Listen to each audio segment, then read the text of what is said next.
ঘরে দুটো জ্যান্ত ভগবান আছে, তাদের দিকে তাকায় না। সেই জ্যান্ত ভগবানকে ফেলে দিয়ে গয়া কাশী মথুরায় ঘুরছে মোটা মালা পরে ভগবান পাবে বলে। 100% গ্যারান্টি ওরা কোনোদিন ভগবানকে পাবে না। আর ঘরের জ্যান্ত ভগবানকে সেবা যত্ন করলে তোমাকে গয়া কাশী মথুরায় ছুটতে হবে না। তাহলে আপনারা বিচার করে বলুন তো, ঘরের দুটো জ্যান্ত ভগবান কারা? বাবার পেটে লাথি মেরে মায়ের চুলের মুঠি ধরে বার করে দিয়ে গয়া কাশী মথুরায় ঘুরে বেড়াচ্ছ ভগবান পাবে বলে, ও জীবনে তাকাবে না ভগবান। কারণ তোমাকে আগে বুঝতে হবে, আগে তোমাকে বুঝে নিতে হবে কে তোমার জন্য করেছে আর কে তোমার জন্য করে। তুমি যখন বিছানায় পায়খানা করে দিত, ওই মন্দিরের ভগবান এসে বলেনি সরে যা তোর পায়খানা পরিষ্কার করি, করেছে কে? তোমার ঘরের জ্যান্ত ভগবান। তাই তো রাত্রিকালে তোমার শরীর খারাপ, তোমাকে বুকে নিয়ে ডাক্তারখানায় ছুটেছে তোমার জ্যান্ত ভগবান। ওই ভগবান এসে বলেনি চ গাড়ি করে তোকে নিয়ে যাব, নিয়ে গেছে পায়ে হেঁটে তোমার ঘরের জ্যান্ত ভগবান। 24টা ঘন্টা তোমার খোঁজ রেখে গেছে। একজন বাবা সকালবেলা কাজে বেরিয়েছে, সন্ধ্যেবেলা এসে জিজ্ঞাসা করছে, গিন্নি ছেলেটার জ্বর কমেছে তো? কে খোঁজ নিয়ে গেছে? তোমার ঘরের ভগবান খোঁজ নিয়ে গেছে। তাই পৃথিবীতে ওই ভগবানকে ছেড়ে ভগবানকে পাওয়া যায় না। কেন বেকার ছোটাছুটি করছো? অনেকে বলে সংসার ছেড়ে দাও, সংসার ছেড়ে দাও। সংসার নরকের দরজা, সংসার নরকের দরজা। সংসারে থাকলে কোনোদিন ভগবান পাবে না। তাই যদি হয়ে থাকে তাহলে তুমি তোমার বউকে ছেড়ে, ছেলে মেয়েকে ছেড়ে, বাবা মাকে ছেড়ে দিয়ে তুমি যে ভগবানকে খুঁজতে চলেছ, ও কি সংসারী নয়? নারায়ণের স্ত্রী কি ছিল না লক্ষ্মী? সংসারী। রামের স্ত্রী কি ছিল না সীতা? সংসারী। কৃষ্ণ, তার কি সংসার নেই? কৃষ্ণ কত বড় সংসারী বলুন তো। বিয়ে করেছিল কতজনকে? 16,108 জনকে বিয়ে করেছে। 16,108 জন। সে কত বড় সংসারী। তাহলে তুমি তোমার বউ ছেলেকে ফেলে দিয়ে সেই সংসারের ভগবানকে ধরতে চাইছো? ধরতে চাই না। গোপাল সেবা করে করে কান ব্যথা করে দিচ্ছ। গোপালের কাঁসর ঘন্টা বাজিয়ে বাজিয়ে কান ব্যথা করে দিচ্ছ। গোপাল খাচ্ছে? খাচ্ছে না। আর ঘরের বুড়ো গোপালটা সকালবেলা কাজে বেরিয়েছিল, কেউ তাকে একটু জল পর্যন্ত দিতে যায়নি। দুপুর বেলা স্নান করে বসে আছে কুকুরের মতো, বৌমা কখন খেতে দেবে তবে খাবো। পেটের খিদেতে যদি বলে ওঠে বৌমা আমার বড় খিদে পেয়েছে আমাকে খেতে দাও, তোমার বুড়ো গোপালকে যদি তুমি মুখ করো, এখন গোপাল সেবা হলো না, খাই খাই খাই খাই করছো, চুপ করে বসো। বলো ওই ঘরের গোপালরা সেবা নেবে তো? আর তোমার ওই গোপাল সেবা নেবে তো? তাই ভগবান বলেছে, ওরে আগে জ্যান্ত ভগবানকে সেবা কর। বৃন্দাবনে আসতে হবে না, বৃন্দাবনের ভগবান একদিন তোদের বাড়ি চলে যাবে। সেবাই মানুষের মূল ধর্ম। সেবার দ্বারাতেই ভগবানকে পাওয়া যায়, সেবার দ্বারাতেই ভগবানকে পাওয়া যায়। ভালো লাগে, আমি চারিদিকে ঘুরে বেড়াই, কিন্তু যারা বুঝে গেছে, যারা বুঝে গেছে যে পৃথিবীতে খেয়ে আনন্দ হয় না, আনন্দ হয় খাইয়ে, তাদের বাড়িতে লোক যখন যায় তারাই চিন্তা করে এরা আসছে, এদের ঘরে কিভাবে সেবা করবে। সব বাড়িতে পাওয়া যায় না, কিন্তু আজকে যে বাড়িতে এসেছি পরিবারটাকে আমি চিনিছি, আমাদের বেশিক্ষণ সময় লাগে না। যেরা বোঝে যে এদের খেয়ে আনন্দ নয়, আনন্দ হয় খাই, তাই তারাই ছটফট করে কোথা বসতে দেবো, কি সেবা করাবো, কিভাবে এদের দেখবো। এরা তো কয়েক ঘন্টার মধ্যে থাকবে, চলে যাবে। অর্থাৎ বাড়িতে এসেছে যখন, একটু সেবার দ্বারাতেই আমরা যেন ভগবানকে পেয়ে যাই। পরিবারের মানুষ বলল যে দাদা আমি কীর্তনের একটু আগে চলে আসবো। আমি বুঝে বললাম না, আসতে হবে না, কীর্তন শেষ হলেই তারপরে আসবে। তার জন্য আমাদের খাওয়া দাওয়ার ব্যাপার, 8 ঘন্টা আমরা এখানেই বিশ্রাম করব, কিন্তু কীর্তন ছেড়ে আমাদের খাওয়াতে এসো না, ওটাকে নিয়ে থাকা। আনন্দ খেয়ে আনন্দ হয় না, খাই আনন্দ হয়, নিয়ে আনন্দ হয় না, আনন্দ হয় এই পৃথিবীতে দিয়ে। যে দিতে শিখেছে আনন্দ সে পেয়েছে, যে খাওয়াতে শিখেছে আনন্দ সে পেয়েছে। এই পৃথিবীতে খেলে কম পড়বে না, কিন্তু যারা জীবনে কোনোদিন খাওয়ায়নি সারা জীবন তাদেরই কম পড়ে যায়, তাদেরই কম পড়ে। যার যত ভোগ তার তত লোভ। যে নিজে যত খেতে শিখেছে ও দেখবে লোভ তারই তত বেড়ে গেছে, আর যে নিজে খেয়ে খাওয়াতে শিখেছে তাদের কোনো লোভ থাকে না। তোরা বাবা খা, থাকলে খাবো, না থাকলে কালকে খাবো। কি বলি একবার রাধা মাধব কি জয়, গিরিধারী লাল কি জয়। প্রেমানন্দ নিজে খেতে পেত না, তাই ওর বাড়িতে মানুষ তো দূরের কথা, কোনোদিন কুকুর বেড়াল এসে দাঁড়াতো না, কিন্তু আজকে ছেলে দেখার জন্য 1000 জন দাঁড়িয়ে আছে। প্রেমানন্দ বলে আমি কি ঠিক বাড়িতেই এসেছি না ভুল করে অন্য বাড়িতে ঢুকেছি, একবার জিজ্ঞাসা করে নেওয়া ভালো। এই যে তোমরা এই বাড়িতে এসেছো কেন গো? শোন, একটা 60 বছরের বুড়ি একটা ছেলেকে জন্ম দিয়েছে, আমরা ছেলে দেখতে এসেছি। প্রেমানন্দ বলে তাহলে আমি ঠিক জায়গাতেই এসেছি। তোমরা যে ছেলেকে দেখতে এসেছো আমি হলাম তার বাবা। যেই বলেছে বাবা বলে গিয়ে লাইনে দাঁড়া, তার মানে ছেলে দেখা হচ্ছে তো লাইন দি। প্রেমানন্দকে 1000 জনের পেছনে লাইনে দাঁড় করিয়ে দিয়েছে। প্রেমানন্দ বলে আমার ছেলে 1000 জনের পেছনে?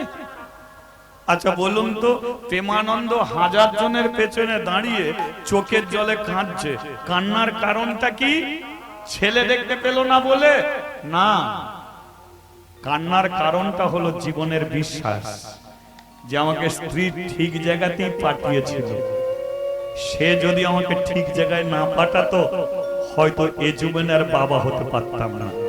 সেই জন্য বলি জীবনকে সবাইকে ধরতে যেও না, আসল জনকে ধরো, সেই তোমাকে রাস্তা দেখিয়ে দেবে। ধরতে হবে আসল জনকে।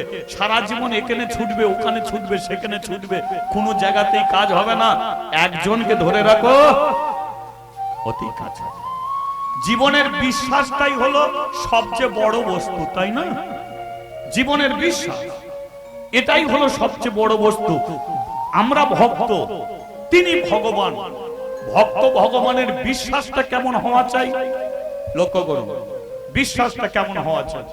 আজকে এই যে রাস্তা, এই যে আপনাদের রোড রাস্তা এত চকচকে ঝকঝকে ছিল না, গাড্ডা গুড্ডি ছিল।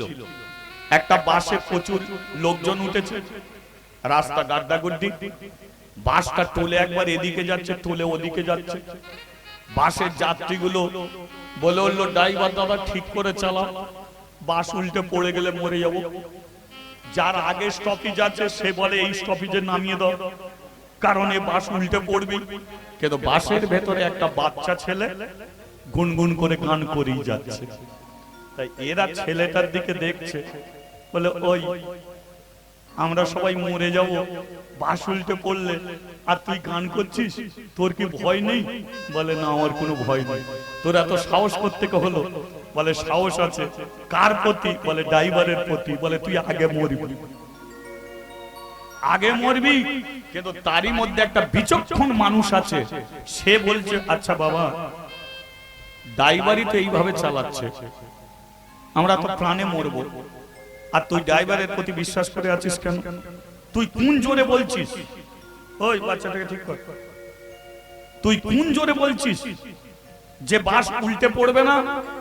ছেলেটা বলে বললো কেন বলছে জানো? কারণ বাসটা যে চালাচ্ছে, যাকে ড্রাইভার বলছো, ও হলো আমার নিজের বাবা। কে? ও আমার বাবা।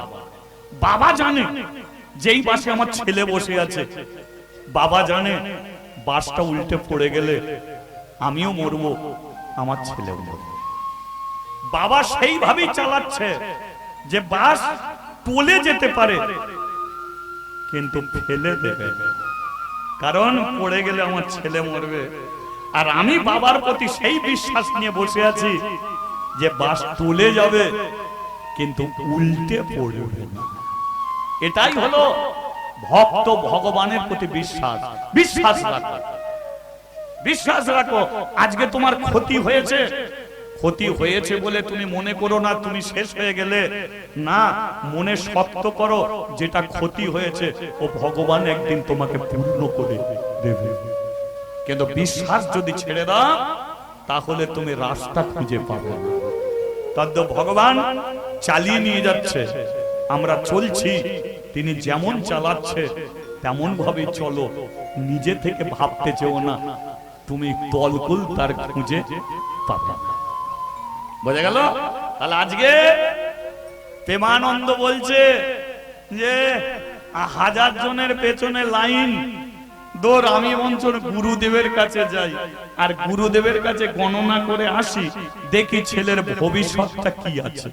কি চমৎকার! চলে গেছে আশ্রমে, গুরুদেবকে গিয়ে বলছে, গুরুজি আমার স্ত্রী একটা সন্তানের জন্ম দিয়েছে, এসেছে, একটা নামকরণ করো, গণনা করো, ছেলের ভবিষ্যৎ কি আছে। গুরুদেব গুনতে বসেছে, গুনতে বসেছে। কখন হয়েছে? সকাল 7টায়। ছেলেটা কালো হবে। প্রেমানন্দ বলল, আমি এখনো ছেলে দেখিনি, গিয়ে দেখবো কালো হয়েছে কি চকচকা হয়েছে। ছেলেটা লম্বা হবে, বলে এখন আমি দেখিনি, গিয়ে দেখবো আমার মতো লম্বা হবে কিনা। ছেলেটা কালো হবে, লম্বা হবে। তারপরেরটা গুরুদেব কাঁদছে।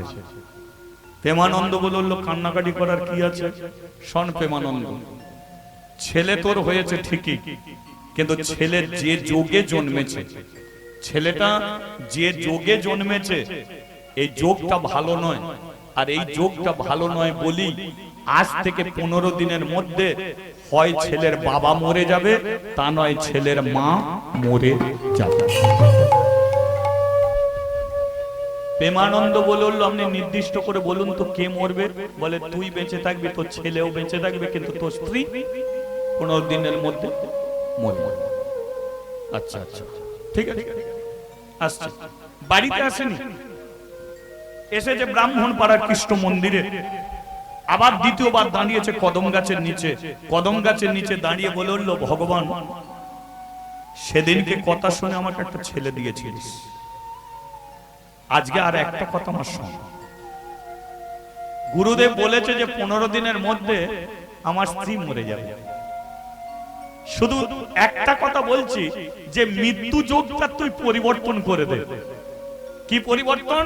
না 15 দিনের মধ্যে তুই আমাকে মেরে দিবি, আমার স্ত্রীকে তুই বাঁচিয়ে রাখবি। কেন? তার একটাই কারণ, একদিনের ছেলে রেখে যদি বাবা মরে যায় মা মানুষ করে নিতে পারে, কিন্তু একদিনের ছেলে রেখে যদি মা মরে যায় আর ছেলে মানুষ হয়। তাই ভগবান 15 দিনের মধ্যে আমাকে মেরে দেবে, কিন্তু আমার স্ত্রীকে বাঁচিয়ে রাখবে। এছাড়া অন্য কিছু নয়। জীবনে দেখবেন যার বাবা মা চলে গেছে তার মতো অনাথ দুনিয়াতে আর কেউ নেই। আছে বলে মনে হয়। মেয়েরা বিয়ের পরে বাপের বাড়ি যেতে ভালোবাসে। কেন ভালোবাসে? মায়ের শরীরটা খারাপ, একটু দেখে আসি, বাবার শরীরটা ভালো নয়, একটু দেখে আসি। কিন্তু আপনারা বুকে হাত দিয়ে বলুন তো, বাপের বাড়ি যদি বাপ মা মরে যায় তখন আর বাপের বাড়ি যাওয়ার ইচ্ছা থাকে? আর থাকে না। ওখানে দাদা আছে, বৌদি আছে, ভাইপো আছে, ভাইজি আছে, সবাই আছে, কিন্তু বাপের বাড়ি যাবার ইচ্ছাটা চলে গেছে। কেন? কারণ বাপের বাড়ির বাপ মা যেটা করে সেখানে দাদা বৌদি ভাইপো ভাইজি থেকেও সেটা করে, সেটা করতে পারে। তাই আজকে প্রেমানন্দ বলে উঠল যে আমাকে মেরে দে, কিন্তু আমার স্ত্রীকে তুই বাঁচিয়ে দে, বাঁচিয়ে দে। বাড়িতে এসেছে, সন্ধেবেলা বাড়িতে এসেছে, লক্ষ্য করুন, দরজা খুলেছে, স্ত্রী বলে উঠল সকালবেলা ছেলের জন্ম দিয়েছি, তুমি সন্ধেবেলা আসছো? সেই থেকে ছেলে নিয়ে বসে আছি। না, তুমি ছেলে না, আমি এবার একটু ফাঁকায় বসি, তুমি ছেলে। প্রেমানন্দর কোলে ছেলে তুলে দিয়েছে। প্রেমানন্দ বলে উঠল নাম রেখেছো? স্ত্রী বলে উঠল তুমি নাম রাখো। হ্যাঁ, নাম রাখো। শোনো, দুঃখের সংসারে জন্ম, তাই হলো দুঃখী। এ বড় কৃষ্ণ ভক্ত হবে, তাই হলো কৃষ্ণ। আর মুচির ছেলে এ হলো দাস। তোমার ছেলের নাম হলো দুঃখী কৃষ্ণ দাস। হরি বল, হরি বল। দাও সুধা, কি চমৎকার দেখুন। দাও সুধা, তোমার হাতটা দাও। সুধাময়ীর হাতটাকে টেনে নিয়ে একদিনে ছেলের মাথার উপরে রেখেছে, আর রেখে বলে উঠল সুধা, এ তোমার ছেলে, তোমার হাত ছেলের মাথায় রেখেছ। মা যদি ছেলের মাথায় হাত দিয়ে কোনো কথা বলে আর সে কথা রাখতে না পারলে মা বেঁচে থাকবে, ছেলে মরে যাবে। আমাকে কি বলতে হবে বলো? শোনো, এর যখন 5 বছর বয়স হবে তখন একে ব্রাহ্মণ পাড়ার কৃষ্ণ মন্দিরে ভগবানের পায়ে দান করে দেবে, নিজের কাছে রাখবে না, কথা দাও। তাই কারণ আজকে আমি আছি 70 বছর বয়স, 5 বছরের আগেই হয়তো মরে যেতে পারি। তাহলে মরে গেলে তোমার ছেলেকে তুমি বাঁচিয়ে রাখতে পারবে না, কারণ ওকে দুধ কেনার পয়সা দরকার। তাই ভগবানের পায়ে ওকে দিয়ে আসবে, দেখবে ভগবান ওকে বাঁচিয়ে রাখবে। কথা দাও। সুধাময়ী বলে উঠল আমি কথা দিলাম। 5 বছর হয়ে গেলে ওকে ভগবানের পায়ে দান করে দেবো ঠিকই, কিন্তু তুমি মরার কথা বলছো কেন? যে 70 বছর বয়সে ভগবান তোমাকে বাবা বানিয়েছে, তুমি বাবাটা শুনবে।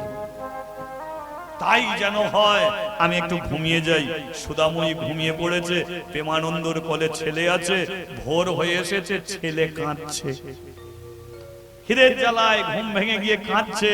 আর সুধাময়ী যেই ছেলে নিতে গেছে, ছেলে নিতে গিয়ে প্রেমানন্দ শরীরে হাত থেকে গেছে, আর থেকে যেতে বুঝতে করে গেছে যে ছেলে কোলে মানুষটা ওই রাত্রি মরে গেছে।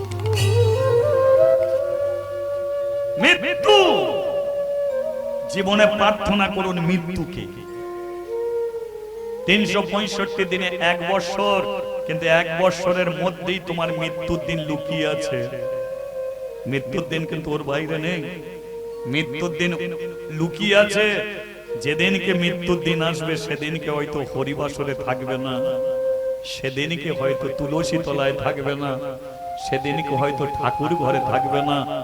তাই ভগবানের কাছে প্রার্থনা করো, ভগবান আমি যেন কোনো হরিবাসরে মরে যেতে পারি, আমি যেন ঠাকুর ঘরে মরে যেতে পারি, আমি যেন তুলসী তলায় মরে যেতে পারি।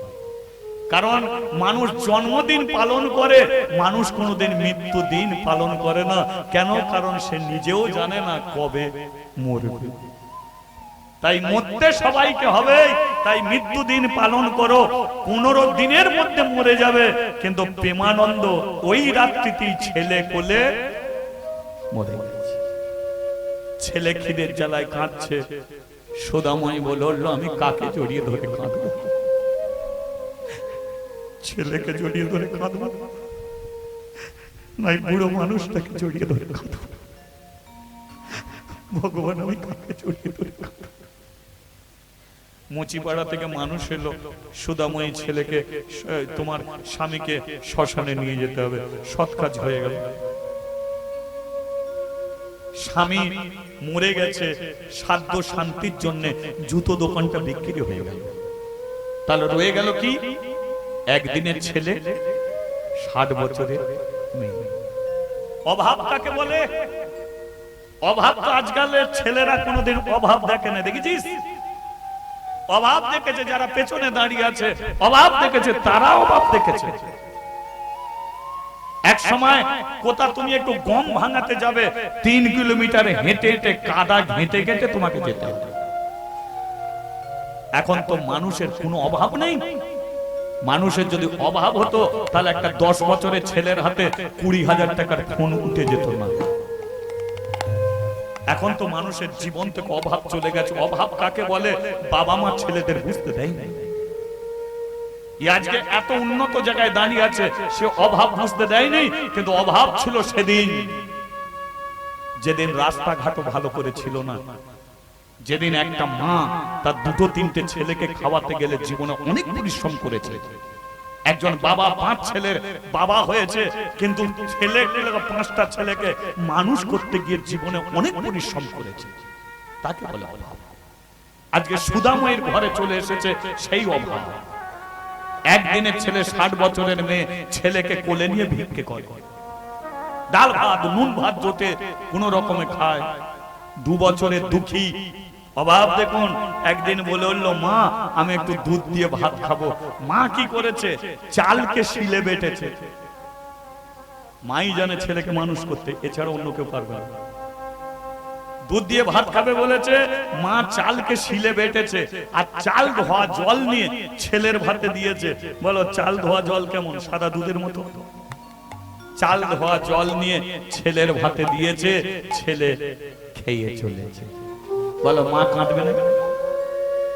মা কাঁদবে না? মা কাঁদছে। ওরে খোকা, বুড়োটা যদি বেঁচে থাকতো অন্তত জুতো সেলাই করে হলো আধ কাপ দুধ অন্তত তোর জন্য জোগাড় করতে পারত। সেই জন্য বলে, স্বামী যাদের চলে গেছে তারা জানে যে জীবনে কষ্টটা কোন জায়গায় আছে। স্মৃতিটুকু শুধু মনে পড়ে যায়, ভুলতে কি পারবে আমরা?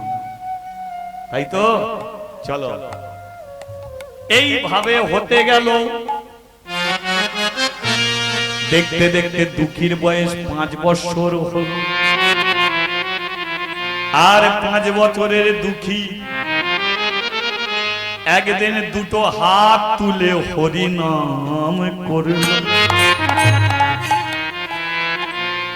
দুঃখের সঙ্গে একটু করা যাবে হরি নাম? রাধে কৃষ্ণ গোবিন্দ গোপদব রাধা রমন হরি হরি হরি। রাধে কৃষ্ণ গোবিন্দ গোপাল রাধে রমন হরি হরি হরি। রাধে কৃষ্ণ গোবিন্দ গোপাল রাধা রমন হরি হরি হরি। রাধে কৃষ্ণ গোবিন্দ গোপাল রাধা রমন হরি হরি হরি। আমার গিরি ধারিব গোবর ধন ধারিব, ধারিব গোবর ধন ধারিব, গিরি ধারিব গোবর ধন ধারিব, ধারিব গোবর ধন ধারিব। রাধা রমন হরি কৃষ্ণ কৃষ্ণ রাধা রমন হরি কৃষ্ণ কৃষ্ণ রাধা রমন হরি কৃষ্ণ কৃষ্ণ রাধা রমন হরি কৃষ্ণ কৃষ্ণ। রাধে রাধে রাধে রাধে রাধে রাধে রাধে রাধে রাধে রাধে রাধে রাধে রাধে রাধে রাধে রাধে। আচ্ছা আমি এইটুকু বলে দিচ্ছি, সময় অসময়ে আমি বললেই যে তালি দেবেন তা নয়, আপনারা দিয়ে যাবেন। কেন বলুন তো? এই যে আলো জ্বলছে, আলো কিন্তু নিজের ইচ্ছায় জ্বলতে পারে না। আলোর পেছনে দুটো তার আছে, নেগেটিভ পজিটিভ দুটো তার জোড়া আছে, তবে আলো জ্বলছে। এবার আলোর ধর্ম কি? অন্ধকারকে দূর করা। তদ্রূপ ভগবান আমাদের দুটো হাত দিয়েছে, তুমি যদি ওই দুটো তারের মতো যদি মাঝে মাঝে জুড়তে পারো, তাহলে ভগবান তোমারও অন্ধকার ঘরে একদিন এমন করে আলো জেলে দিয়ে যাবে। হরি বল হরি বল। আলোর সঙ্গে যেমন তারের কানেকশন, তেমন ভক্তর সঙ্গে হয় ভগবানের কানেকশন। আর সে কানেকশনটা কিসের দ্বারা হবে? এই দুটো হাতের দ্বারা। বোঝা গেল? তাহলে একটু কানেকশন জুড়বে ভগবানের সঙ্গে, জুড়বে তো?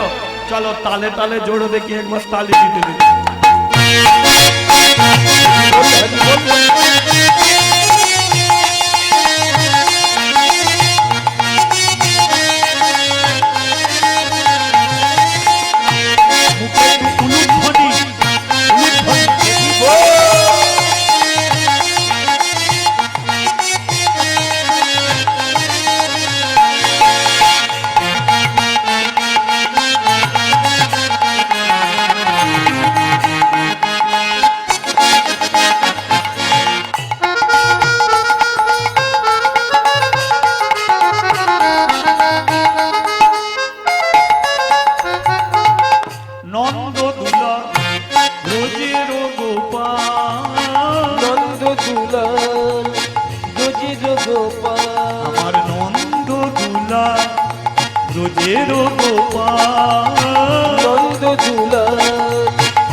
মুখে একটু রাধা নাম করা যাবে?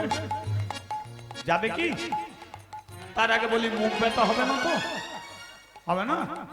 তবে এই সময় যদি কারো হাই উঠে যায়, হাই তুলেও বলবেন, থামেন আপনার কি হবে? হ্যাঁ, প্রেম এসে বলো রাধে রাধে। তোরা বন্ধ কর, আমার তো কালকে গিয়ে আবার বলবো, কিন্তু আপনারা বলে নেন।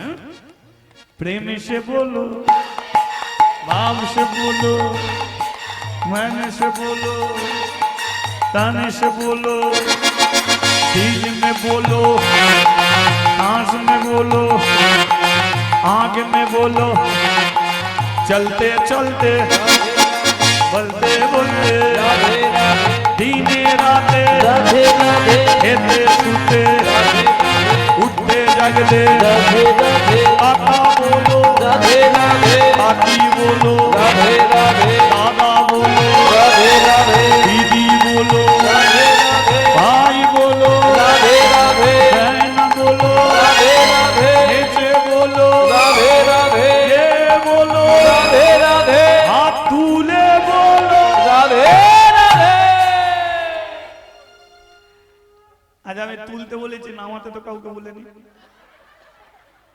চলো উপরে হাতগুলো উঠো, খুব হাত ব্যথা হয়ে যাবে নাকি? হবে না তো? सारी दुनिया है दीवानी, राधा रानी आपकी। सारी दुनिया है दीवानी, राधा रानी आपकी। सारी दुनिया है दीवानी, सारी दुनिया है दीवानी, सारी दुनिया है दीवानी, सारी दुनिया है दीवानी, राधा रानी सारी दुनिया है दीवानी, राधा रानी आपकी। আচ্ছা, আজকে দোল উৎসব তো, রং খেলেছো তো? কিন্তু ফেসবুকে দেখলাম আজকে নাকি রং খেলতে নেই। যারা বলেছে এটা ভুল বলেছে, যারা বলেছে এটা ভুল বলেছে। তার একটাই কারণ, কারণ 538 বছর আগে মহাপ্রভু এসেছিল আজকের দিনকে, শুভ দোল পূর্ণিমার দিনকে মহাপ্রভু এসেছিল। সেদিনকেও কিন্তু চন্দ্রগ্রহণ ছিল, সেদিনকেও চন্দ্রগ্রহণ ছিল, আজও আছে। তার মানে বুঝে নিতে চাও যে মহাপ্রভু ভবিষ্যৎবাণী করে দিচ্ছে, আর দেরি নয়, আমি আবার বাংলার মাটিতে আসছি। অর্থাৎ আজকের দিনটা কি চমৎকার দিন বলুন তো? 538 বছর আগে যে দিনটা ছিল, আজকে সেই দিন। আর বলছে রং খেলতে হবে না। আরে মহাপ্রভু যেদিনকে এসেছিল সেদিনকে কম হরিনাম করেছে, কম উলুধ্বনি হয়েছে, কম রং খেলা খেলেছে। আপনারা খেলেছেন, খুবই ভালো, খুবই ভালো। আমার মেয়ে বলছে বাপি রং খেলতে আছে, তো আমি বলি বেশি করে খেলতে হবে, কারণ আজকের দিনকে সেই দিন। তদ্রূপ আজকের দিনকে এই যে জায়গায় হরিনাম হচ্ছে, এই যে জায়গায় হরিনাম হচ্ছে, ভগবানের কাছে প্রার্থনা করি, ভগবান যদি তুমি নেমেই আসো, তো এই গ্রামেতেই নেমে এসো, এই গ্রাম থেকেই তুমি একটা রাস্তা বার করো, এই গ্রামের মানুষকে সবাই এক জায়গায়। হরি বল, হরি বল। বোঝা গেল? তদ্রূপ আজকের দিনকে বড় শুভ দিন, বড় ভালো দিন। আর আজকের দিনকে সত্যি কথা কি, আমি যে এখানে কীর্তন করব সেটা অনেক চিন্তা ভাবনা করি, কারণ আজকের দিনকে শুধু আমার কীর্তনের বুক থাকে না, 3 বছর ধরে এক একটা হরিবাসরে বুক থাকে, 3 বছর ধরে। গত 3 বছর এক জায়গায় ছিলাম, তাই এবছরে বুক নেইনি বলি এই জায়গাটা হয়ে গেল। কারণ এটা হয়তো 1 বছরই হলো, আবার হয়তো 3-4 বছর পরে যদি কৃপা হয় আপনাদের কাছে আসবো, কিন্তু আপনারা এইভাবেই চলতে থাকবেন। বুঝে গেল? বলি একবার রাধা রমনে কে। ছেলেটার 5 বছর হয়ে গেল তো নাকি? তাহলে আপনাদের মনে আছে তো? কিন্তু আমার ঠিক মনে নেই যে স্বামী বলে গিয়েছিল যে 5 বছর হয়ে গেলে ব্রাহ্মণপাড়া কৃষ্ণ মন্দিরে বিক্রি করে দিতে বলেছিল তো নাকি? কি বলেছিল? ও দান। আমি বুড়ি হয়ে গেছি, কি করব বল, মনে নেই কি। এবার ওই দুঃখীকে নিয়ে মা চলেছে মন্দিরে। দুঃখী প্রশ্ন করছে যে মা তুমি আমাকে কোথায় নিয়ে যাচ্ছ? সুদাময়ী বলে উঠল তুই তো কৃষ্ণ নাম করিস, কিন্তু কৃষ্ণকে কোনোদিন দেখেছিস? বলে দেখিনি। একটা মন্দিরে কৃষ্ণ আছে, আমি তোকে সেখানে নিয়ে যাব। এবারে দুঃখী বলে আমি কৃষ্ণ দেখবো, তাই নাচিতে নাচিতে দুঃখী মন্দিরেতে যায়। নাচিতে নাচিতে দুঃখী মন্দিরেতে যায়। নাচিতে নাচিতে দুঃখী মন্দিরেতে যায়। নাচিতে নাচিতে দুঃখী মন্দিরেতে যায়। আরে ভক্তগণ সবাই মিলে হরি গুণ গায়। ভক্তগণ সবাই মিলে হরি গুণ গায়। কৃষ্ণ দেখা হবে গো, কৃষ্ণ দেখা হবে গো, কৃষ্ণ দেখা হবে গো, কৃষ্ণ দেখা হবে গো। আনন্দ আর ধরে না গো, কৃষ্ণ দেখা হবে গো। ওরে আনন্দ আর ধরে না গো, কৃষ্ণ দেখা হবে গো। আস্তে। তাহলে দুঃখী নেচে নেচে যাচ্ছে, কিন্তু দুঃখীর মা সে কিন্তু কেঁদে কেঁদে যাচ্ছে। কারণ দুঃখীর মা সুদাময়ী জানে যে আমি ছেলেকে ঘর থেকে নিয়ে যাচ্ছি ঠিকই, কিন্তু দান করব ভগবানের কাছে, ও ছেলেকে আর আমি কোনোদিন ফিরে পাবো না। কারণ মা ছেলেকে হারাবে, তাই দুঃখী নেচে নেচে যাচ্ছে, আর মা চোখের জলে কেঁদে কেঁদে যাচ্ছে। বোঝা গেল? হ্যাঁ, বলিয়ে রাধা রমন কি জয়। হ্যাঁ, গিরিধারী লাল কি জয়। ব্যাস, মন্দিরে চলে এলো। এবার পূজারী ব্রাহ্মণ, কি চমৎকার মন্দিরে দেখুন। পূজারী ব্রাহ্মণ দুপুর বেলা ভগবানকে ভোগ দিয়েছে, দিয়ার দরজা বন্ধ করে বসে আছে। দরজা বন্ধ, আস্তে, কথা নয়, আস্তে। দরজা বন্ধ করে বসে আছে, আর প্রসাদ পাওয়ার জন্য ব্রাহ্মণ পাড়া থেকে ছেলে বউ নাতি নাতনি সবাই উপস্থিত হয়েছে। বোঝা গেল? সুদাময়ী ছেলেটাকে নিয়ে দাঁড়িয়ে আছে। পূজারী ব্রাহ্মণ 3টে তালি দিয়ে প্রসাদ বের করে সবার হাতে হাতে দিচ্ছে। সুদাময়ী বলে উঠল দুঃখী কপালটা তোর ভালো। কেন মা? না, সবে মন্দিরে এসে দাঁড়ালি, আর দাঁড়াতেই ভগবানের তুই প্রসাদ পাবি। দুঃখী বলছে মা তুমিও হাত বাড়াবে, কারণ আমার হাতটা ছোট, তোমার হাতটা বড়। ও, আমার হাতটা ছোট, তোমার হাতটা বড়। আমার হাতে দেবে, আমি খাবো, তোমার হাতে যেটা দেবে সেটা। ও সেটাও আমি খাবো। মা বলল, দুঃখী রে, সারাটা জীবন তো তোকেই খাইয়ে গেছি, আমি তো খাই নাই। এবার দাঁড়িয়েছে কিভাবে লক্ষ্য করুন, কিভাবে দাঁড়িয়েছে। দুঃখী মায়ের আঁচল ধরেছে, একটা হাত বাড়িয়েছে, আর সুদাময়ী একটা হাত ধরেছে, দুঃখী একটা হাত বাড়িয়েছে। তাহলে দুঃখী কি ধরে আছে? মায়ের আঁচল। তাই তো শাড়ি পরলে একটা কিন্তু আঁচল পাওয়া যায়। এই যে শাড়ি পরে আছেন, আঁচল পাওয়া যায়। কিন্তু এখন অনেকে দেখেছি শাড়ি আর পরতে চায় না। তবে এদিকে নয়, আমাদের ওদিকে। হ্যাঁ, সব জায়গাতেই আছে। যাই হোক, তবে শাড়ি আপনারা অবশ্যই পরবেন, কারণ শাড়ির মধ্যে একটা আঁচল পাওয়া যায়, তাই না? এই শাড়ির আঁচল তোমার কোন কাজে লেগেছে তুমি হয়তো ভুলে গেছো। তুমি দুপুরবেলা ভাত খেতে, হাত ধুতে, হাতের জলটা গিয়ে কোথা মুছতে? মায়ের আঁচল। বিকেল বেলা খেলাধুলা করে আসতে, চোখে মুখে ঘাম দিত, ঘামটা গিয়ে কোথা মুছতে? মায়ের আঁচল। মা কেনাকাটা করতো, কেনাকাটা করছে, এটা কিনবো না ওটা কিনবো, আর তুমি কি করতে? মায়ের আঁচল ধরে তুমি দাঁড়িয়ে থাকো, তাই তো? তাই যে যা পোশাক পরো, অন্তত বাড়ির যে করতেই, বাড়ির যে সবচেয়ে বয়স জ্যেষ্ঠ, তার পরিবারকে শিক্ষা দিক, তোরা বৌমা যাই করিস শাড়িটা পরবি, কারণ শাড়ির আঁচল ধরেই বড় হয়েছিস, আজকে ওটাকে ছাড়লে হবে না, ঠিক আছে? তো আঁচল ধরে দাঁড়িয়ে আছে। পূজারী ব্রাহ্মণ কি করছে? প্রসাদ দিতে দিতে দিতে দিতে যেই সুদাময়ীর কাছে এসে দাঁড়িয়েছে, মুখের দিকে তাকিয়ে বলে, তোদের তো ব্রাহ্মণ পাড়ায় কোনোদিন দেখিনি। কি নাম? সুদাময়ী। পুরো নামটা বল। সুদাময়ী দাস। তাহলে তুই মুচির মেয়ে? লোকে তাই বলে। হাত পেতেছিস কেন? প্রসাদ পাবো বলে। হাত নামিয়ে দে। কেন?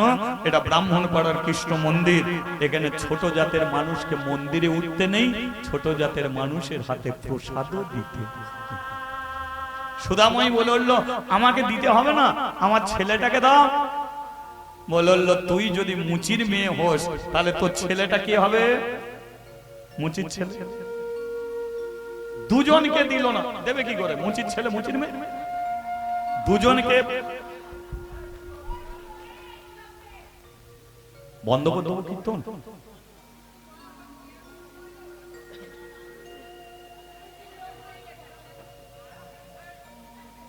সত্যি রাধে রাধে, ঠিক আছে, একটু দেখা ভালো। ওদিকে বড় ডিস্টার্ব হচ্ছে, একটু দেখো ছেলেগুলোকে, দেখো। রাধে রাধে, জয় নিতাই, শুনতে থাকুন। ঠিক আছে ঠিক আছে, আপনারা এদিকে তাকান, আমি বলে দিয়েছি যাদের বলার, লক্ষ্য করুন। এবারে কি হলো দেখুন। তাহলে পূজারী ব্রাহ্মণ কি করলো? সবার হাতে প্রসাদ দিল, দুজনকে শুধু বাদ দিল। কি চমৎকার!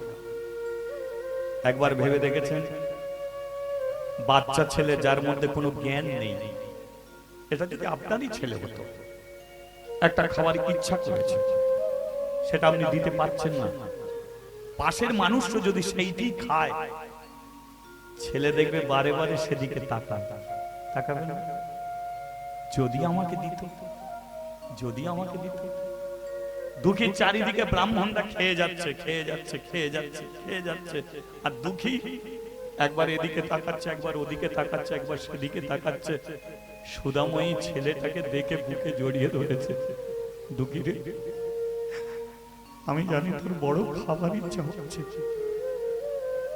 কিন্তু মুচির ঘরে জন্ম নিয়েছিস, তাই পোশাক তোকে দিল না, দিল না। আমি কি করবো বল?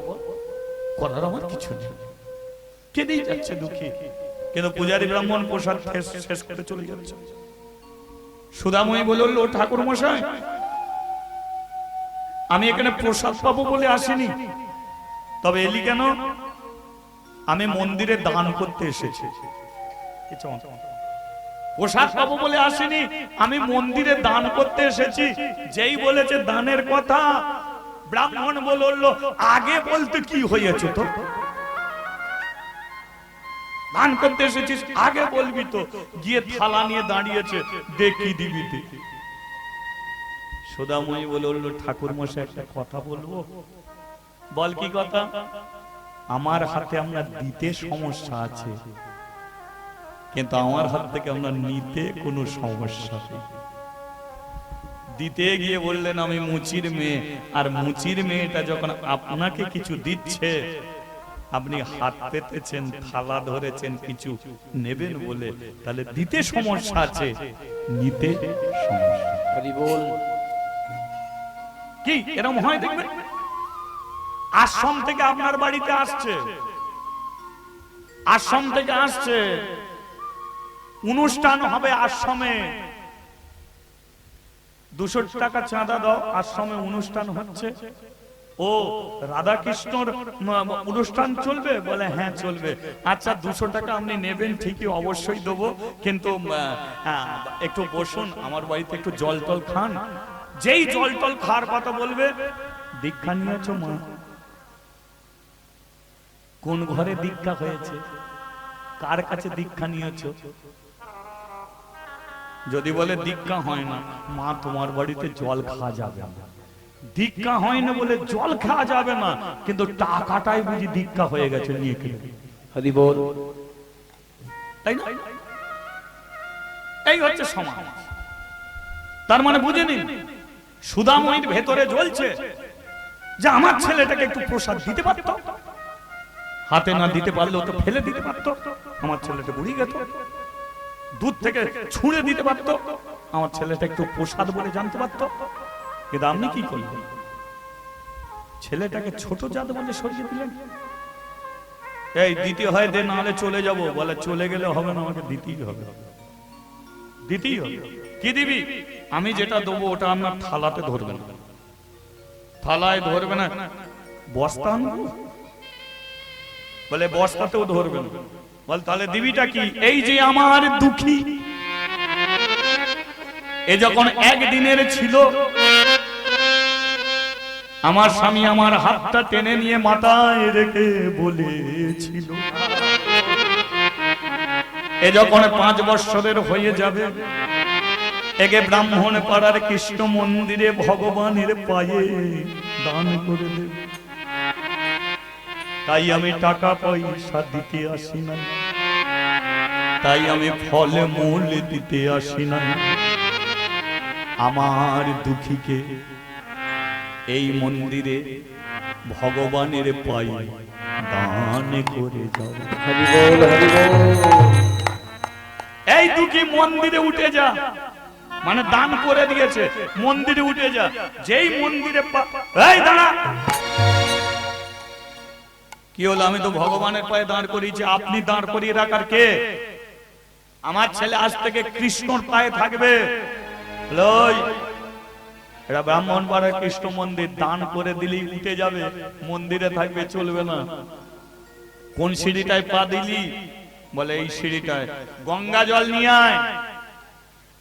মনে করো না মা, যে বিষয় নিয়ে আপনাদের কাছে চর্চা করছি আপনারা শুনে রাখুন, যে মহাপ্রভু আসার আগে কি সমাজের বুকে বাস করত মানুষ, ছোট জাতের মানুষদের কোন জায়গাতে দাঁড় করিয়ে রেখেছিল। এ শুধু পা দিয়েছে, গঙ্গা জল নিয়ে এসে সিঁড়িটাকে ধুচ্ছে। সুধাময়ী বলে বললো, এটা কি জল? এটা গঙ্গা জল। এতে কি হয়? তোর ছেলে সিঁড়িতে পা দিয়েছে, তাই গঙ্গা জলে পাপ যাবে। সুধাময়ী বলে বললো, শুনুন ঠাকুর মশাই, গঙ্গা জলে যদি পাথরের সিঁড়ি যদি পবিত্র হয়ে যায়, তাহলে ওই গঙ্গা জল পাথরে না দিয়ে আমার ছেলের মাথায় দিয়ে দিও। আমার ছেলের মাথায় দিয়ে দিলে ও কোনো মুচিত ছেলে থাকবে না, ও পবিত্র হয়ে যাবে। ওই একদিন ভগবানের চরণে গিয়ে ঠাঁই পাবে। হরি বল, হরি বল। বলে গঙ্গা জলে পাপ যায়, জাত যায় না। কথাটা ঠিক তো? গঙ্গা জলে দেখবেন পাপ যায়, জাত যায় না। একটা চাঁড়াল যদি গঙ্গার জলে ডুব দেয়, তার পাপ যেতে পারে, কিন্তু চাঁড়াল চাঁড়ালি রয়ে যায়, মেথর মেথরি রয়ে যায়। তবে গঙ্গা জলে পাপ যায়, জাত যায় না। এই গঙ্গা জল তো ছেলের মাথায় দিলে, ও যে সিঁড়িতে পা দিয়ে পাপ করেছে, পাপ যাবে, কিন্তু মুচির ছেলে মুচি থাকে। কিন্তু আমি যে দান করেছি ঠিক আছে, দানের জিনিস ফিরিয়ে দেওয়া যায় না, তাই কদম গাছের নিচে বসিয়ে দে। সুদাময়ী বলল কদম গাছের নিচে বসিয়ে দেবো ঠিকই, কিন্তু যখন রোদ ঝড় বৃষ্টি আসবে তখন মন্দিরের চাতালে যাবে তো না, যখন ঝড় বৃষ্টি উঠবে তখন চাতালে বসবে তো না, ঘুম পেলে মন্দিরের চাতালে ঘুমাবে তো না, মন্দির বন্ধ করে দিয়ে চলে যাবেন, রাত্রিকালে আমার ছেলেটা একা থাকবে কি করে, কি করে থাকবে? তাহলে ওকে বাঁচাতে চাইছেন না মারতে চাইছেন?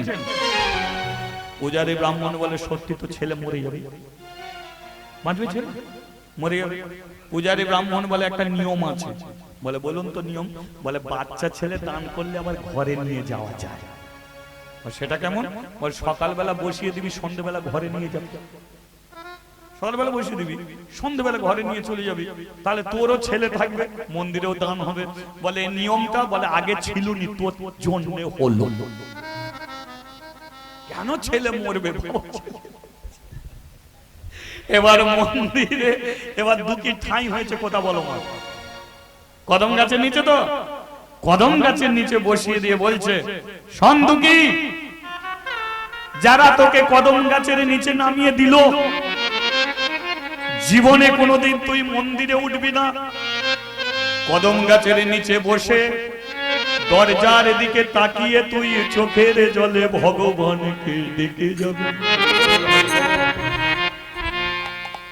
একদিন ভগবান মন্দির থেকে আসবে কদম গাছের নিচে, আর কদম গাছের নিচে এসে তোর হাতটাকে ধরে তোকে মন্দিরেতে নিয়ে যাবে, তোকে মন্দিরেতে নিয়ে যাবে, তোকে মন্দিরেতে নিয়ে যাবে, তোকে মন্দিরেতে নিয়ে যাবে। ওরে নয়নে জলে ডাকে না তারে, তোকে মন্দিরেতে নিয়ে যাবে, ওরে নয়নের জলে ডাকে না তারে, মন্দিরেতে নিয়ে যাবে। লক্ষ্য করে দেখুন, তাহলে দুকিকে বসিয়ে দিয়েছে কোথায়? কদম গাছের নিচে। মা সকালবেলা বসিয়ে দিয়ে যায়, সন্ধ্যাবেলা ঘরে নিয়ে যায়। একদিন, দুদিন, 3 দিন, 4 দিন, 5 দিন, 6 দিন, 7 দিন, 8 দিন। 8 দিনের দুপুর বেলা দুঃখী কদম গাছের নিচে বসে আছে। 8 দিনের দুপুর বেলা কদম গাছের নিচে বসে আছে। এবার বলুন, মন্দিরের ভেতরে কৃষ্ণ থাকে, আর কৃষ্ণর বাঁদিকে কে থাকে? কে থাকে? দ্রৌপদী। কে থাকে? রাধা। কি চমৎকার দেখুন, দুঃখী কদম গাছের নিচে বসে আছে, আর এদিকে রাধা রানী কৃষ্ণকে ঠেলছে কোন দিয়ে। কৃষ্ণ বলে ঠেলাঠেলি করছো কেন? সহ্য হচ্ছে না? আমি দাঁড়িয়ে আছি বলে এখন ঠেলাঠেলি করছো?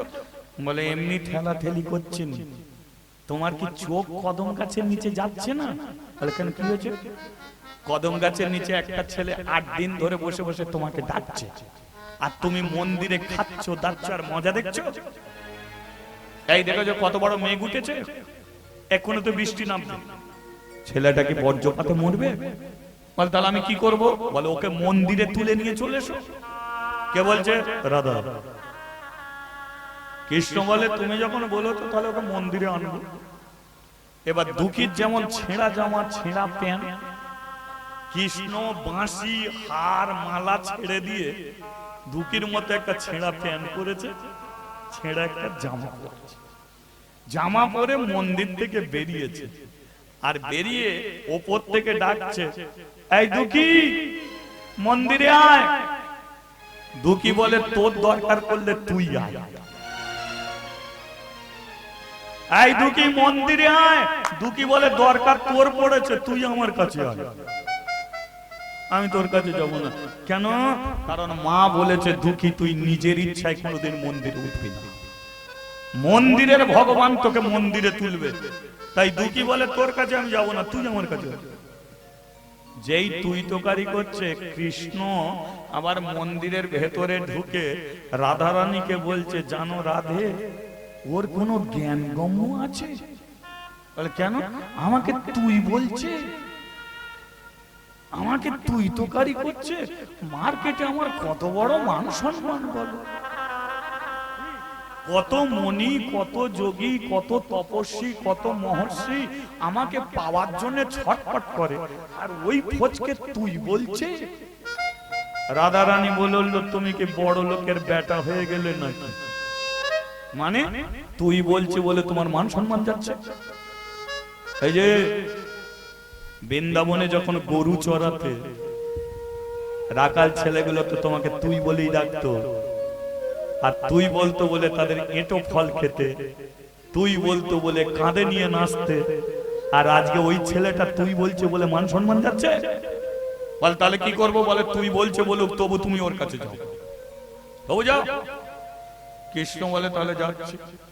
ছেঁড়া জামা ছেঁড়া প্যান্ট পরে মন্দির থেকে নামছে। দুঃখী কৃষ্ণকে দেখে বলে, আমার মতো ডিজাইনের ছেলে একটা মন্দিরে ছিল,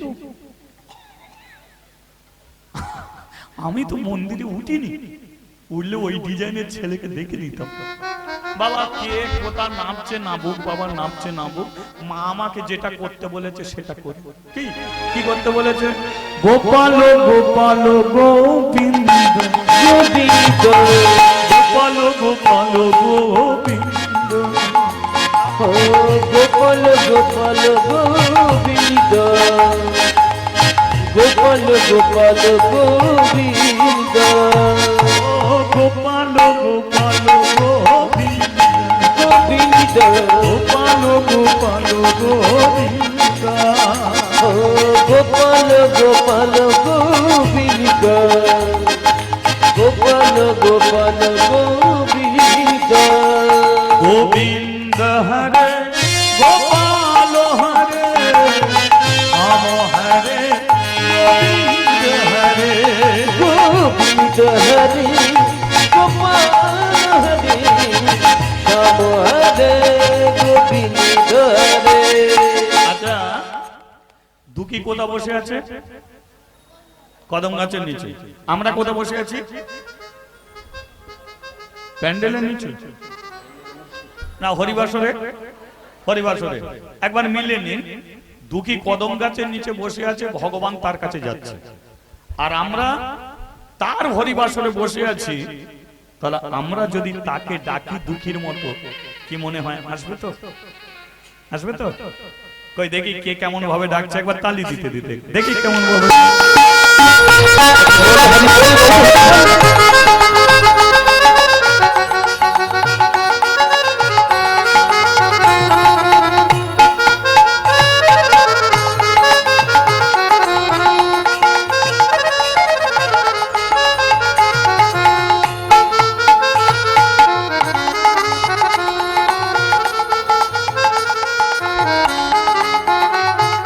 গোপাল গোপাল গোবিন্দ, গোপাল গোপাল গোবিন্দ, গোপাল গোপাল গোবিন্দ, গোপাল গোপাল গোবিন্দ, গোবিন্দ হরে গোপাল হরে রাম হরে গোবিন্দ হরে, গোবিন্দ হরে গোপাল হরে রাম হরে গোবিন্দ হরে, ও শ্যাম হরে গোবিন্দ হরে, রাম হরে গোবিন্দ হরে, শ্যাম হরে গোবিন্দ হরে, রাম হরে গোবিন্দ হরে। বলি একবার শ্যাম সুন্দর কি জয়, বলিয়ে রাধা মাধবে কি। তোর নামটা কি? তোকে নয়, দুঃখীকে জিজ্ঞেস করছে তোর নামটা কি? আমার নাম হলো দুঃখী কৃষ্ণ দাস। দুঃখী ঘুরিয়ে ধরেছে, তোর নাম কি? বলে আমার নাম দুঃখীও নয় দাসও নয়, আমি হলাম শুধু কি হবে কৃষ্ণ। এই তোর বাপের নাম কি? প্রেমানন্দ বলে আমার বাপের নাম শুধু নন্দ। তোর মায়ের নাম কি? সুধাময়ী। আমার মায়ের নাম যশোময়ী। এই দুকি নামে নামে মিল আছে, বাবাই বাবাই মিল আছে, আমার সঙ্গে বন্ধু করবি? দুকি বলে তোর কি বন্ধু জোটেনি? আরে আমি সারা জগতের বন্ধু, জগৎ বন্ধু, হরি দিন বন্ধু, জগতের বন্ধু, হরি দিন বন্ধু, জগতের বন্ধু, হরি দিন বন্ধু, জগতের বন্ধু, হরি দিন বন্ধু, জগতের বন্ধু। জীবের করুণা মেলে লোকে, ও হরি দিন বন্ধু, জগতের বন্ধু, জীবের করুণা মেলে লোকে। এ যে দিনময় হরি এসেছে নদিয়া পুরী, দিনময় হরি এসেছে নদিয়া পুরী, দিনময় হরি এসেছে নদিয়া পুরী, দিনময় হরি এসেছে নদিয়া পুরী। রাধার প্রীতি লয়ে বুকে, রাধার প্রীতি লয়ে বুকে, ও দিনময় হরি এসেছে নদিয়া পুরে, রাধার প্রীতি লয়ে বুকে, রাধার প্রীতি লয়ে বুকে।